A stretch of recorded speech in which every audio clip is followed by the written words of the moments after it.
This episode of Super Pulp Science is brought to you by Hologram Hunter by me, Scott A. Ford. Check it out now on Kickstarter.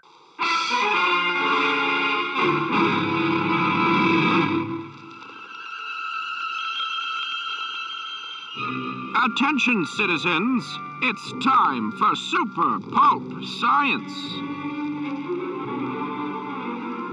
This is Super Pulp Science, where we talk about how genre gets made. I am here with my long-suffering co-host, Justin Curry, known the world over as Chasing Artwork. I am GMB Kamichek, and in our virtual studio today, we have Scott A. Ford. That's right. Illustrator, writer, inventor, and middle initial holder. I realize I don't know what the A stands for. As a GMB Kamichek, people's initials are of great. That's right. Well, I'll spill the beans if you spill the beans on your initials. Okay, so it's Gregory Michael Burton Kamichek. Wow. Scott Austin Ford. Austin. Yeah. You know that Which is my great grandfather's first name. Okay, well, as long as we're deeply sharing, Burton is my maiden name, so I can never use that as any kind of password related thing. Gotcha. Right. And Michael is my grandfather's first name, and my first name is my father's middle name. And that's kind of like a naming convention along the way. Right. And this has been the family tree sharing hour. Yeah. So if you're keeping track of password stuff, dear listener, we have to change all those for obvious reasons. Yeah. Scott. Yes. You're embarking on a great adventure right now. I guess so. Why is that how we're phrasing it? I think so. So for the dear listener's sake, who's wondering why have we brought Scott onto the podcast, if you are a longtime listener, you know Scott A. Ford from such wonderful hits like Arkland and a episode where he came and hinted at a project called Hologram Hunters that he's been doing for a while. That's right. I wonder what the next steps would be. And we are here to learn about the next steps of this really cool anaglyph graphic novel project written and illustrated by Scott A. Ford. First of all, what's an anaglyph? Yeah, that's a weird word. And how do you fit it into a graphic novel? And what are you thinking? How dare you? How dare I? So Hologram Hunter it's a sci-fi adventure one-off graphic novel.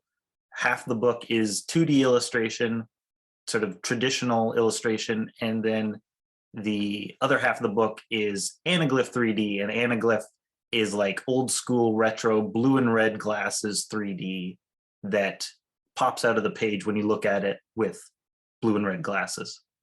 So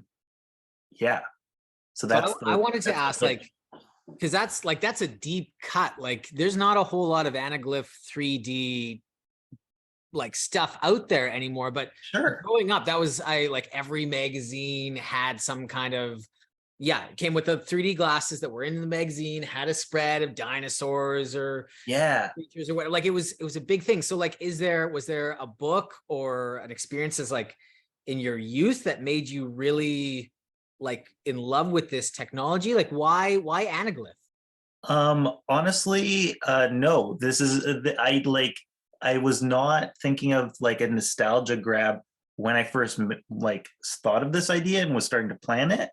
It's funny that the more and more that I hear other people describe my project to me as oh, cool, you're doing a retro thing. I'm like, oh, okay, I guess I am. I didn't even think of it that way. And so I started describing it as this retro thing. But when I started out, I was just like, hey, look at this cool thing.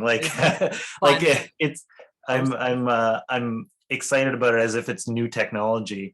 I'm marveling at color television. It's accidental retrofuturism. That's a mouthful. I'll put that on the back of the book. Don't. No, that people will just walk away. What you should put on the back of the book is that you're exceptionally good at illustrating. And that I've seen some of these, you shouldn't put this on the back, but for the dear listener's sake, I've seen many of these test pages. I've seen how they work. It's incredible. You're reading along in a comic, and then all of a sudden you can put the glasses on and you can see this paradigm shift of the character into a world of their, I guess, augmented reality around them. Or you'll explain more how that story works. But to me, that's what it felt like. And that was so cool. Before the story, could you just briefly for the listeners explain how Anaglyph works with the glasses and the image? Yeah. So, I'll try to explain this as concisely as I can. So you put on 3D glasses where one lens is blue tinted, one lens is red tinted, and the image is kind of spliced between a red layer and a blue layer. So your eyes see different, both eyes are seeing a different image. It's kind of like, it's almost forcing you, it's almost forcing you in kind of a cross-eyed state, or because one eye can only see the red image and one eye can only see the blue image. And by merging those together, you can see perspective, and you can see it's creating a sort of illusion of perspective, of angles and depth, and how whether something, what's that? A forced stereoscopic kind of effect. Creates. We keep saying forced as if like you won't like it, but you'll really like it. Look at it. And so when you're building this, the red image and the blue image, are those the same image just in different colors? Are they different, like slightly different angles of the set? So they're slightly, so all the 3D art in this book, or most of the 3D art in this book, is actually made in a 3D program. So I use SketchUp 3D software to design these sets and design these characters and build out a full virtual 3D space for these scenes. And I will take a screenshot of the scene, and then I will shift the camera ever so slightly to the left or the right and take another screenshot. And that creates the two images for your left and right eye. Turn each of those screenshots into blue image and red image, respectively, using RGB channels. And then they overlay, and it just kind of works. And that was kind of, we were talking about like, what was my inspiration? What, did I grow up looking at 3D books or art as a kid that kind of sparked this? But really it was actually a friend, an old colleague, art friend of mine by the name of Andrew Lodwick, who I worked, I did some comic work collaborating with, doing some comic pages, coloring some of his comic pages a while back. But he had this art show at Martha Street Studio, and he did this, I think it was screen printing. I'm actually not 100% sure. It was a traditional printmaking of some kind. He did an illustration that was Anaglyph 3D that he just illustrated himself, separating these layers sort of manually through drawing. And it was the first time I had seen somebody, just an independent artist, do this. And so at that point, I didn't know that you could just make this. And so that was, and I chatted with him about it, and he's just like, oh yeah, I just made one layer red and one layer blue. Martha Studios, that's a screen printed. He's printed the red and blue as two folds. They do screen printing as well as other types of traditional printing. Okay, I don't think you want to see this. Mike, everybody is assuming that this was a shark attack. No, I want to make sure. Okay, all right. It's just two colors of ink on a 2D surface, like a page, that your brain interprets like a hologram, and therefore Hologram Hunter, right? It's so cool because it's so high, but it feels so futuristic at the same time. So it was really just this kind of sudden and fairly recent discovery of, I didn't know you could just make this. I thought you needed very special software or something like that to make these kinds of images. So learning from Andrew, and then just experimenting on my own after that point, realizing like you could do all kinds of stuff with this technology, and just trying all different experimentations of how far you separate the layers, what the differences between the two layers, using transparencies over top of the layers, just really doing all kinds of experimentation for a while without any real goal in mind. And then eventually having this idea for this sci-fi universe where this character has to go from the real world into the cyber world, in kind of like a Matrix or Digimon kind of way, and building this narrative around the 3D effect as a part of the story and not just a stylistic choice, eventually led me to this book that I started in 2020 and chatted with you about on the last time I was on here. So I think it bears pointing out that Scott Ford, to the dear listener, Scott Ford is what I think about as a comics experimentalist. And to qualify that, I want to say, and you can speak about any of these projects as more if you'd like, but Giant's Well is an experimental comic you did that unfolds into this huge image that you literally 40 fall feet. down. It's 40 feet long. 20 feet. 20 feet? 20 feet. 20 Yeah, you can cut that in half. And it's so immersive, literally immersive as you unfold it in order to tell the story. I forget how you pronounce it, but it's like Okasamoso. Okasamoso, this tiny little comic about a tiny little character, which was so also very meta in its physical structure. So cool. Then with Arkland, you did digital illustrations, which you printed out and physically inked before you went back into it, which is a whole experiment in comics making. And now with Hologram Hunter, building 3D environments and building them into like lo-fi holograms on the page. Yes. Yeah. Was there a question in that? The statement is, okay. Scott is a comics experimentalist, and it's worth visiting each of these projects. But the newest one is Hologram Hunters, and it's available for everyone now on Kickstarter, right? Yes. Yeah. So that's the next step, is like how people find it, right? Yeah. So I just launched a handful of days ago, launched the Kickstarter for Hologram Hunter.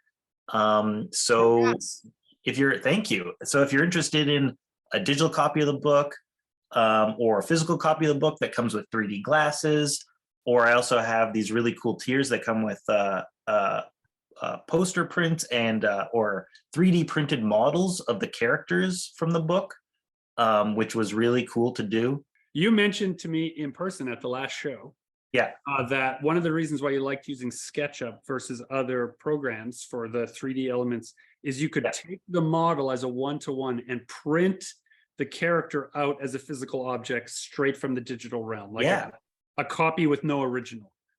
Yeah, that was kind of an interesting sort of happenstance that it's not something I planned initially. I've been using SketchUp for a long time just because it's easy and it's fairly rudimentary, and so it was easy to learn, despite its difficulties with trying to do more nuanced things or detailed things. But it works well for this project. And then as a byproduct, I realized, oh, could I take these models and print them out? And turns out I could, and I didn't even know that to start with. So that was a cool, happy accident that is partnering with a friend of mine, Sean McLaughlin, who's another, actually works at Martha Street Studio. So interesting coincidence there. He has a 3D printer, and he's been helping me out with 3D printing these figures. But it's really cool because it's not an approximation of the character as a 3D model. It is the same character. It is the same model that I'm using illustrated in the book. It is pulled out of the page, almost expanding on, this whole sort of meta narrative of the physical world and the virtual world, but the virtual world is coming out of the page at you more presently than the real world. It's unintentionally doing some interesting kind of meta narrative stuff in that. That's amazing. That's amazing. So Justin has run a number of Kickstarters, and he has been at the back end of some of that stuff. We've talked about that before. This is your first. Yes. How did you approach crowdfunding? Why did you approach crowdfunding? Because when we last talked to you, that wasn't the plan. You didn't have the finish line wasn't visualized yet. You didn't know how this was going to be coming into the world and distributed and everything. That was still nebulous. But now Kickstarter. Why Kickstarter? This seemed like I've been thinking about Kickstarter for a long time, because it's as a solo creator, you work as a full-time artist, you work for months or years on a single project and then hope to eventually have that pay off when the book's out and paid for. And people can start, actually buying copies of the book. And so I've been thinking about Kickstarter for a long time as just a way to be able to support myself, to be an artist full time. And I've kind of just been waiting for the right project to do that first test of Kickstarter. And this seemed like the right time, because this project is a standalone book. It's kind of got a unique twist to it with this 2D art and 3D art mixed to it. And so it seemed like a good first try at Kickstarter that seemed exciting and an easy thing to pitch to folks as something cool. And yeah, so I got in 2020, early 2020, I got a grant for Hologram Hunter from the Manitoba Arts Council, which was incredible. And I feel so lucky that I was not only that I got that grant, but that I also got that grant in 2020. That was a little uncertain for all of us in terms of commissions and doing conventions and being a full-time artist. So it was really nice to have that during that time. And that helped fund early production of the book to build up the story, build out assets. Yes. I think it's important to point out, because we have some international listeners, how in Canada the grant bodies work.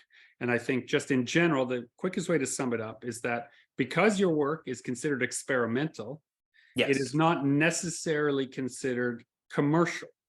But because the Canadian Arts Council doesn't want all art to be always commercial first and art second, they provide funding so that people can do experiments that will help push their careers forward, their artistic practice forward, and their skill sets forward. And so developing artists can ask for money that they can't get from a publisher in order to produce a work that they might not be able to sell to a publisher, but it was still worthwhile to have created. It stabilizes the art life. Yes. If you're an international listener who is like, that doesn't seem fair, Canada is always accepting new residents, so feel free to come on. The Spanish galleon plays host to a myriad of colorful fish that SeaWorld has assembled from the different oceans of the world. I pitched this to the Manitoba Arts Council, and they were on board with this project because it's a style I've never tried before. It's a whole new sort of pipeline of producing art, and it was something that I wanted to experiment with, and I didn't know what shape it was going to take at that point. And so that was it was awesome to have that funding to able to experiment with this whole new style and kind of format of illustration and making comics. And so I worked on that through 2020 and then on and off more into 2021 and 2022, obviously with the pandemic fluctuating my priorities and having to work on other commissions and other projects, as well as navigating conventions coming back, and now finally the book is almost done, and it's taken shape into the form of this one-shot graphic novel that's now on Kickstarter to fund specifically the printing of the book itself, not the creation, not the production of the comic. Right, because you're starting this Kickstarter with basically a finished, ready to print book. There's no, will this be finished? Will this be an actual thing question in your campaign? The work is done. Mm-hmm. Right? Is there like it's almost done. I have a few pages left. Yeah, okay. I'm working on those final pages. But yeah, it is right at the finish line there. Which is kind of nice because like a Kickstarter campaign is a lot of work, and having to balance like the deadline of a project with the burden of a Kickstarter campaign can be a lot, especially for like somebody like you who's doing this, you know, all yourself, writing and the art and production and everything. Justin, you're speaking from some experience. A little bit, yeah. Yeah. And like I knew this. People had told me like don't try to do both. Don't try to finish the project and do the campaign at the same time. It's too much work. Just concentrate on the campaign. When that's done, go back to finishing the book or blah, blah, blah. And it was so much more overwhelming than I expected, because you spend all this time building this campaign, and while it's up, you really need to be your own marketing team, right? You need to be posting about it constantly, going on podcasts like this, advertising it from every place that you can think of, and it's nonstop for those 30 days.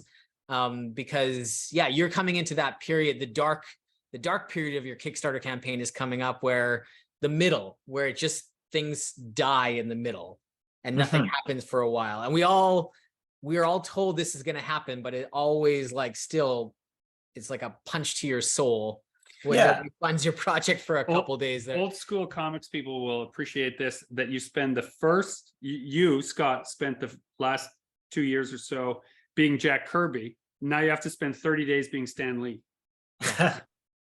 Right? It's the greatest project ever in the history of comics ever. Buy it now for a limited time. I definitely feel that. And I've been trying to mentally prepare myself and talking to folks who have done Kickstarters previously and learning that kind of those highs and lows that you go through. I've been trying to mentally prepare myself for having good days and bad days. Yes. Now you worked on a project called Slug Blaster, like hoverboards and laser guns. It has been. That's right. So Slug Blaster is a tabletop RPG rule book. That is, like, if you don't know what that means, dear listeners, think of playing Dungeons and Dragons, but with a different aesthetic around it. So this is a rule book written and designed by Mikey Ham. He commissioned me to do a bunch of artwork for the book, for this rule book that is a world of teenagers on hoverboards sneaking out of their house late at night to go interdimension hopping and fight space aliens and all kind of fun multiverse hijinks.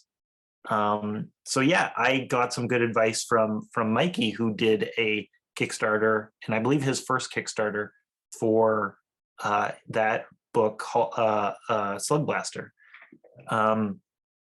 So it's been great learning from folks, and I'm feel super fortunate that I can talk to folks who have a pretty close relationship with about how their Kickstarters went, and learning from them and just trying the best I can. We love that you're getting support, but we want our dear listener to hear some of this advice. What's some good advice you have received from some of these folks for the first Kickstarter? Of any sort. There's lots of options. We don't have to say Kickstarter. Ooh, yeah, that's a big question. But I think some good advice that I got from Mikey don't worry too much about stretch goals. And I think that was good advice, because you see that on a lot of Kickstarters of, these really lengthy stretch goals. And I think that can work for you if you have, a huge following. But, I've got a good following, and I'm really happy for the following that I have on social media, but it's not like massive. And so I think, if you're coming into it with moderate expectations, worrying, those stretch goals was something I was really sort of losing sleep over, because it seemed like a necessity, but I didn't know what it would be. And I was trying to do the numbers on what stretch goals, could fit with the project, and then how that changes my budget. But then that advice from Mikey that it's not that big a deal kind of really helped me solidify and focus on the meat and potatoes of, like, this is about the book. This is about this graphic novel and printing this book and, shipping it with 3D glasses, and really focusing on that rather than worrying about these sort of pie in the sky ideas that might not even get funded that would completely restructure my campaign. So I think that was good advice. And I still have a few stretch goals in there as well, but they're not, 100% essential. And if I don't meet those stretch goals, obviously it would be fantastic, because one of them is custom printed 3D glasses, which would be really awesome with the book. But yeah, not 100% necessary. And I think in an increasingly the platform of publishing is moving to crowdfunding to find their niches and to set their print runs. And I myself, the big stretch goal I look for is in the description, this book is finished and ready to print. That's the only stretch goal I'm interested in as a person backing it. Yeah. Right? Is it done? Can I get it? Yeah. And that is hard, I think, for new people coming to crowdfunding. The heyday, the golden age of crowdfunding, where you could ask for money to finish something, I think is not quite what it used to be. Too many people got hurt. Too many people took the money and ran. I think, yeah, it was the Wild West, and people paid for it on Literally, both sides. yeah, literally paid for it. And so now a project like Hologram Hunter, which I've seen with my own eyes, completed, and I've held so many of your completed cool works. I can tell the listener, like, don't sleep on this one. Daddy, look at the fish!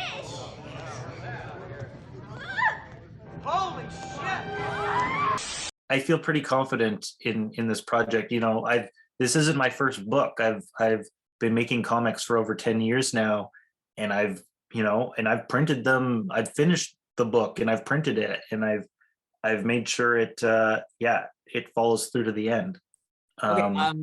So you've done other books before, as we've talked about. And so when this Kickstarter is funded, as we know it's going to be, what you're at, this podcast won't come out for a couple days after, but I think you're at 76% right now. Yeah.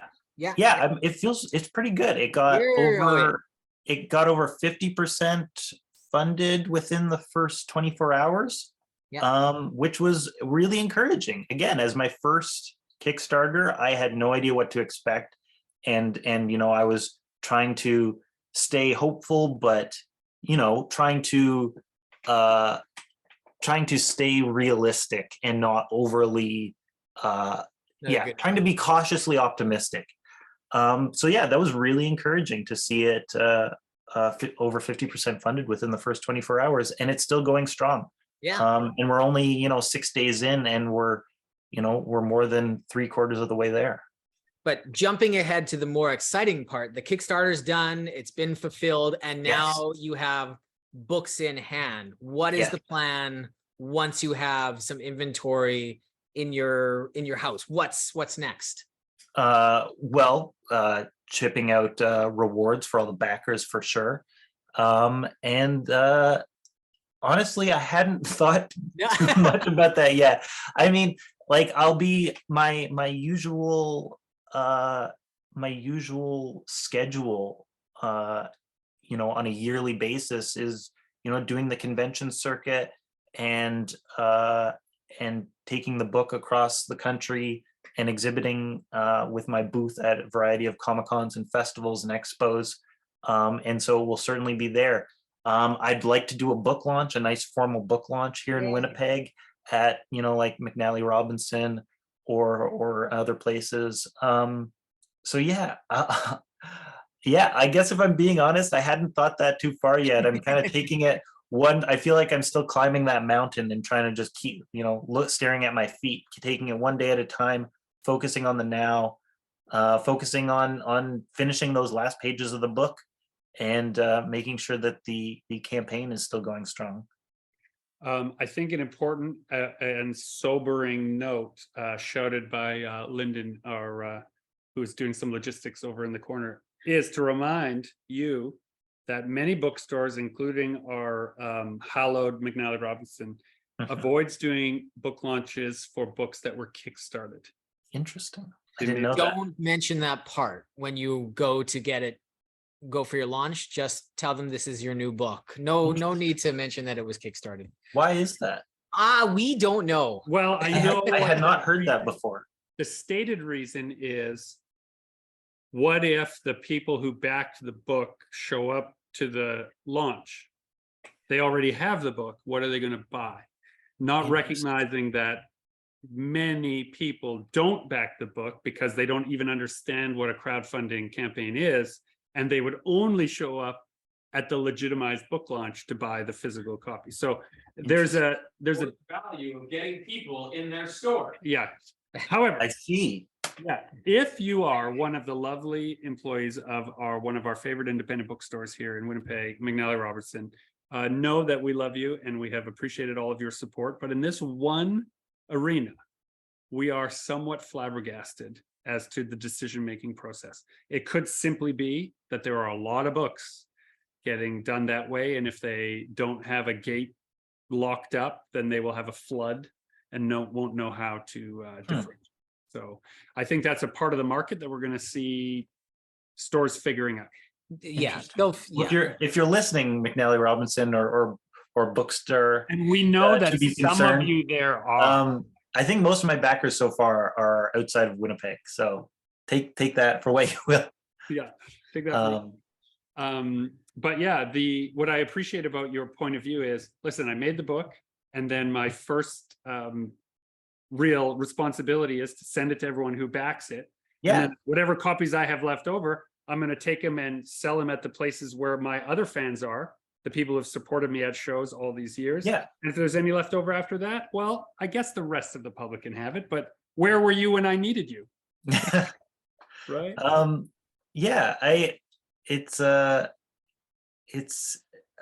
guess I'm still in a bit of disbelief of, like, working on this book and launching a Kickstarter. It all still feels like a whirlwind that I still feel caught in the middle of. And so I'm still sort of getting my sea legs in it all and making sense of it. And once the dust settles and it's like, okay, is this thing good? Is this good? Are we all good? It's like, okay, now I can start, thinking about larger distribution or anything like that. Again, one step at a time. Was this and trying not to bite off more than I can chew. It's always good to try to do that. Rarely happens, but always good to try, right? Under promise, over deliver. Yeah. Was this project like on a pretty tight deadline?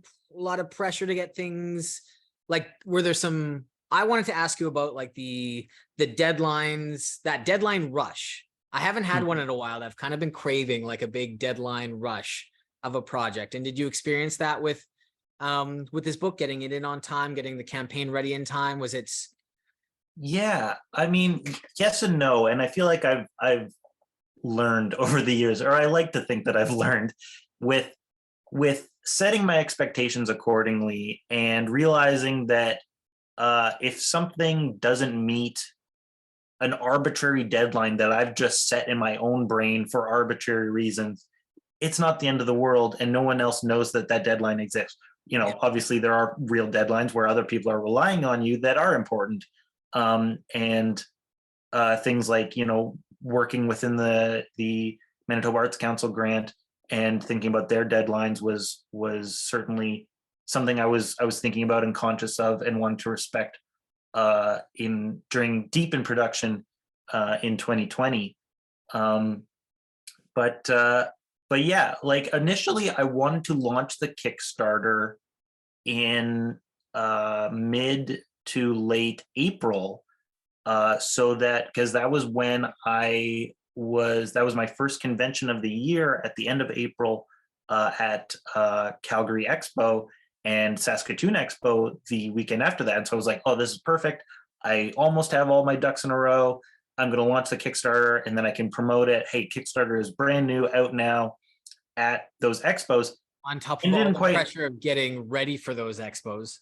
Yes. Spoiler alert, it didn't work, right? It didn't. And it's fine. It's not the end of the world. I think realizing that it's fine is good. And it's something that I'm learning over the years is and something that I think it was JP Ho, a local musician, said at one of his concerts, don't sweat the small stuff. And it's all small stuff. And that's something I think about increasingly is realizing, realizing that it is all small stuff. Because at the end of the day today, what we're talking about, the high stake world of making comic books for a living, like really, I think if you can just wrap your head around, like, we're not that special.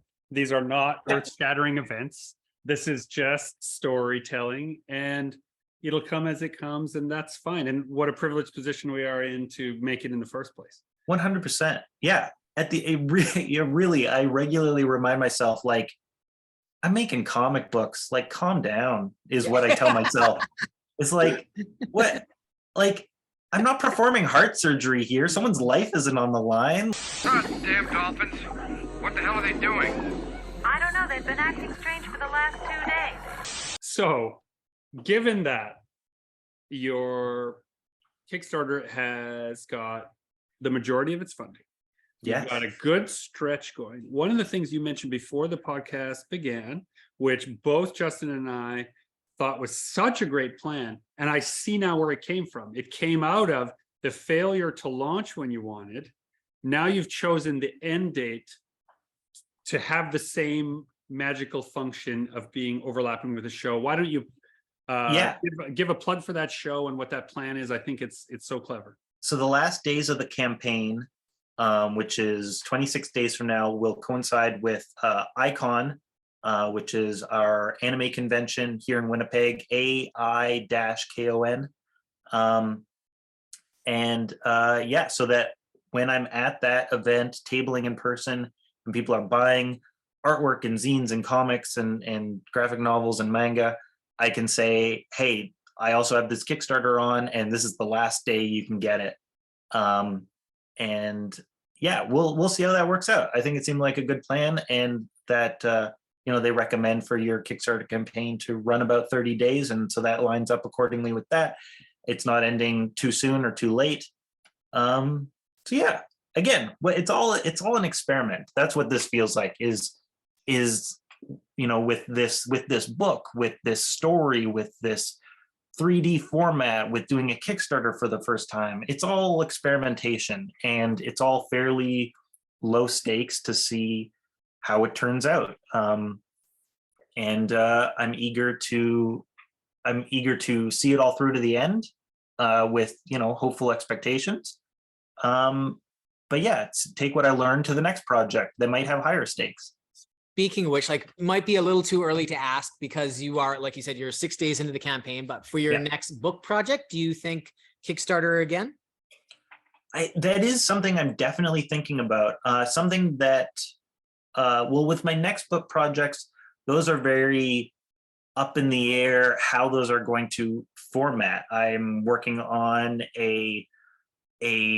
I'm deep in the weeds on a long form horror graphic novel, and I've been working on that for a very long time. And that, above all my projects, is I want this to take as long as it needs to develop, because it feels the most personal and it feels the most nuanced of all my books. So it's like, if that takes 20 years to write, so be it. That is my far back burner project. But then I also have a longer form, more fantasy adventure story, kind of like what I'm dubbing my next Arkland, quote unquote, as my next big fantasy adventure story, that I'm not sure if that's going to be a one-off graphic novel or a trilogy, or maybe that'll be a weekly thing that I submit to Webtoons. I don't really know yet. I'm still early in developing that and writing the story, and that's all post Hologram Hunter decisions.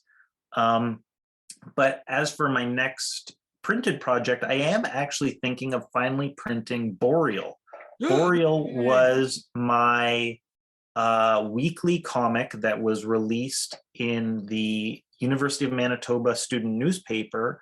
That was, it was printed in their newspaper and was also available free to read online. And you can read it for free right now on my website, scottafordart.com. But it's never been in print as a finished collection. So I was thinking that would be a great opportunity, and very similar, actually almost better than Hologram Hunter. That is done. That is 100% done. To do the book, I would, tweak where the lettering, kind of resize some stuff like that. But it is, 100% finished comic. And so, yeah, maybe that'll be my next Kickstarter and again, more as an experiment as like, hey, this is done and it's been done for a long time. And I feel like that project was a success. So this is more so like, if people want this in print and, then that Kickstarter can be successful. But if it's not successful, then that's fine. I'm not, Done, yeah.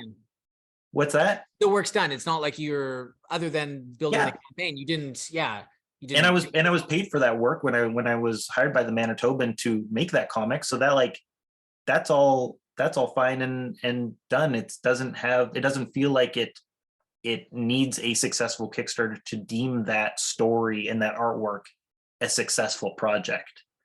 So maybe that'll be my next experimentation with crowdfunding.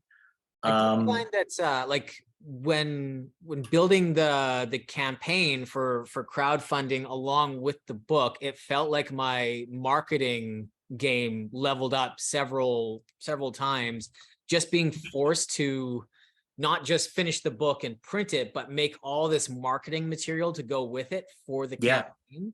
And so even if the next couple books don't go to Kickstarter, I feel like the skills that you gained making this big elaborate campaign are going to help your next project so much. Well, and this actually leads us to a nice closer, a good parenthetical to wrap up, because one of the things you do when you're making your marketing materials is you have to be able to sum up the project as succinctly as possible. Yeah.